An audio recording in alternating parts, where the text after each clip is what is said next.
What's up guys, I'm a person known as HoodlumScrafty and I'm filling in for Scared Fire Negro, Sacred Fire Negro, my bad. I've got this sort of introduction written down on a notepad and it says Scared instead of Sacred. I apologize, but today here's a PU battle for you guys. It's pretty damn good from what I saw. I really enjoyed it actually. So looking at team preview, Nick has a Rotom Frost, a Gabite, a Mantine, a Throw, a Vileplume, and a B-Barrel, while his opponent has a Onix, a Arbok, two sort of serpent looking guys, a Monferno, a Abra, a Mantine of his own, because Mantine's a really good specially defensive guy in PU. From what I know at least, I'm not really a heavy PU battler, so I couldn't exactly tell you.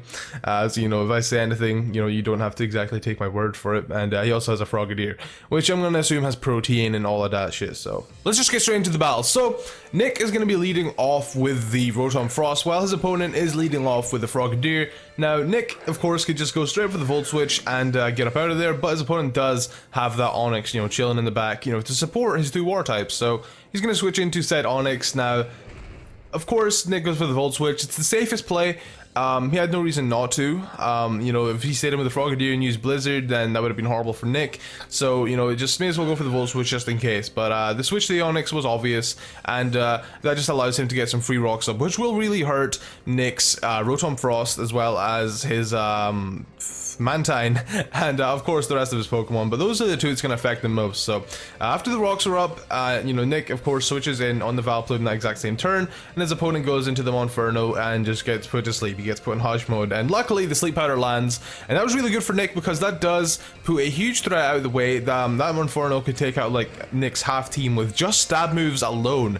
So Monferno is a huge threat to Nick's team, so the fact that Nick got that thing put to sleep, you know, really early on in the battle is huge. I'm really glad that happened. So the Arbok comes in here, and that just allows Nick to switch into the Gabite, and of course, you know, the Stealth Rock damages are going to hurt him a little bit, but it's not a huge deal. And the opponent is just going to switch into the Mantine, predicting the Earthquake, which obviously what was going to happen.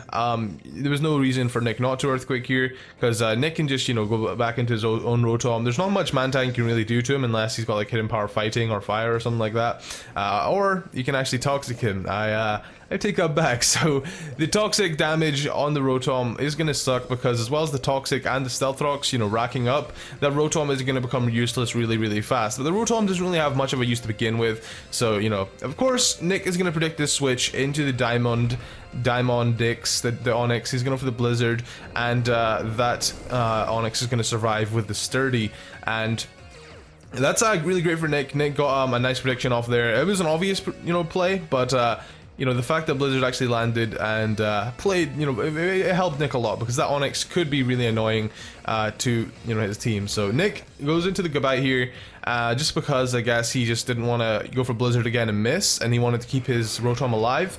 But the Onix goes for the Roar, and it switches him into his Rotom, and it's just, like I said, Stealth Rock damage is going to do a fuck ton of damage to the Rotom, and then health, you know, going down with the Toxic damage, it really does suck. So Nick doesn't really have a reason to keep this thing alive, so he's just going for the Blizzard and take out the Onix with that measly 1 HP. So that thing's gone, and the Toxic damage is going to rack up. So Nick, of course, has no reason to keep this thing alive, like I said.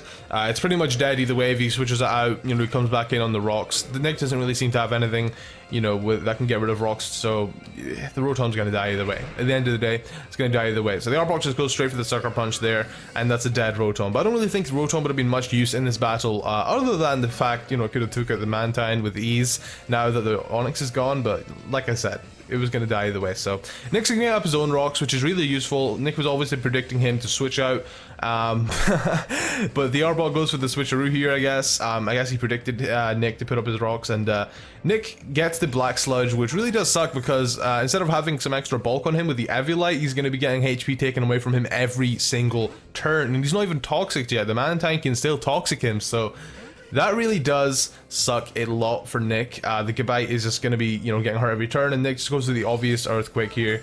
Just, you know, playing it safe. Nick always says to me, you know, he's like, don't over predict, just play it safe. Unless you know, I guess you need to over predict to actually get back in the battle or whatever, then, you know, just play it safe. It's better to do that, I guess. So he goes to the Dragon Claw, and it does some nice damage to the Mantine, because Mantine doesn't really have that much physical bulk on him, but the Air Slasher and the Mantine as well as the black sludge damage is going to be enough to take out the bite, the get bite, which I guess Nick was fine with, because Nick just wanted a free switch in to whatever.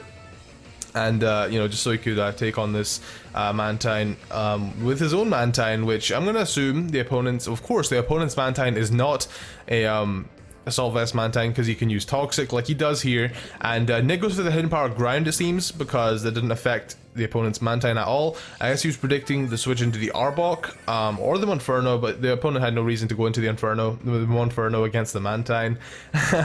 So yeah, I'm definitely assuming he's predicting the switch into the Arbok, and it didn't end up happening. So I think Nick is Assault Vested because that air slash did no damage, and the air slash on the opponent did no damage, and the Mantines are just sort of in a pickle here. The opponent's Mantine will end up winning the stall war, you could say, unless Nick gets some really lucky crits. So Nick knows that. He decides he's going to withdraw his Mantine and send in his Throw, which Throw is a really... Look how much HP Throw has compared to everyone else. Throw's HP is insane.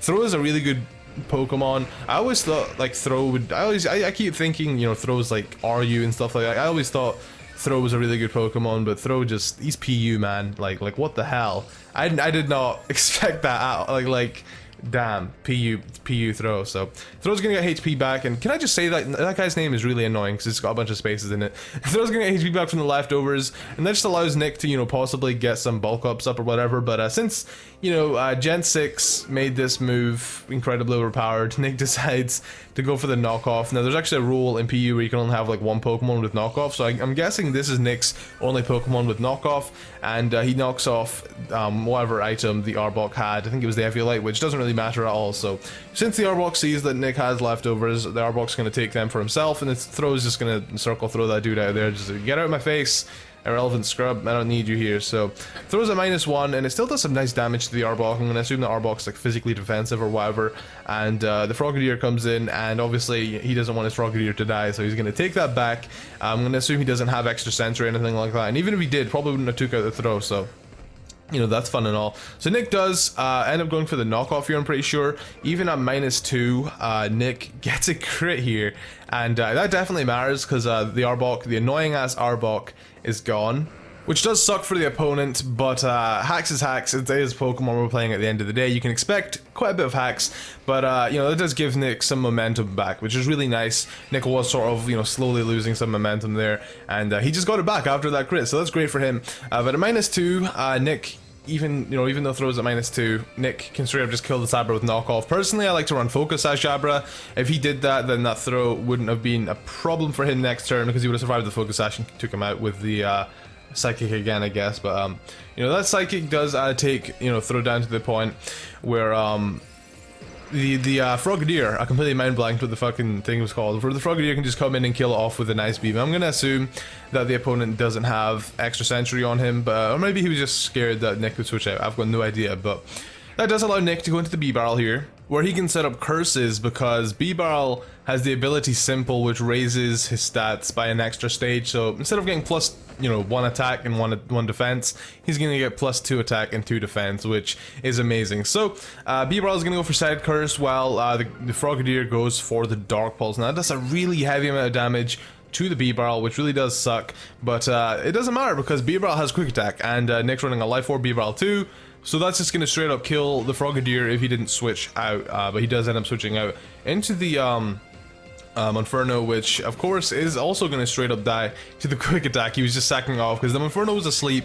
He had no reason to keep it alive anymore. Like, he wasn't going to wake up and survive a Quick Attack, and well, he might have woke up, might have got first turn wake up if he was lucky, but pretty much what's going to happen here is the B-Barrel is just going to clean up the battlefield with Quick Attack. So yeah, that's let's go fly dead, and then the last Pokemon on his opponent's side is going to be the Jenny here, I guess. And I guess the opponent, you know, figured at this point, okay, maybe I can take him out with a Quick Attack, but Nick's +2, so without a crit, he definitely wouldn't have took out Nick, and the Quick Attack, of course, from the B-Barrel is going to finish off the Greninja, the Frogadier. So that really was a good battle. I really did enjoy that, and I'm sure you guys did too.